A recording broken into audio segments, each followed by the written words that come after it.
Bonjour. L'actualité politique s'impose dans toute sa variété au quotidien parvenu lundi à l'agence de presse sénégalaise, avec comme fil conducteur les perspectives de la présidentielle du 25 février 2024. Plusieurs journaux reviennent notamment sur le meeting organisé le week-end par la coalition au pouvoir à Kaolack, rassemblement au cours duquel les différents responsables de Benno Bokk Yakaar ont réaffirmé leur intention de faire du chef de l'État sortant leur candidat à la prochaine présidentielle. Apologie du prochain quinquennat, affiche Enquête à sa une.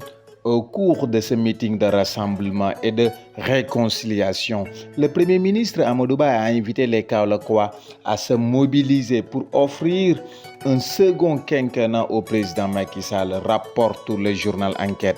Amadou Ba presse Macky Sall, titre le journal Le Quotidien. Le PM demande au président Sall de se déterminer rapidement. Le chef du gouvernement en a profité pour demander au président Macky Sall de déclarer sa candidature afin de permettre à ses soutiens de lancer rapidement la campagne électorale de la majorité à la présidentielle du 25 février 2024, signale le journal Le Quotidien. Plusieurs autres journaux sont revenus sur ce meeting à l'image de l'Évidence qui reprend à sa une le message politique que le camp de la majorité tient à faire passer. Macky est notre candidat en 2024, mais cette troisième candidature qui fait débat est à l'origine de la crispation politique notée ces derniers mois au Sénégal, d'où ce titre du journal Bës Bi Le Jour. Atmosphère toxique. En clair, le journal parle de cette situation de tension récurrente qui a conduit aux actes de violence le 16 mars dernier. Tribune signale que 400 casseurs et manifestants ont été arrêtés suite à ces actes de violence nés de manifestations en lien avec le procès pour diffamation intenté par Mame Mbaye Niang contre l'opposant Ousmane Sonko.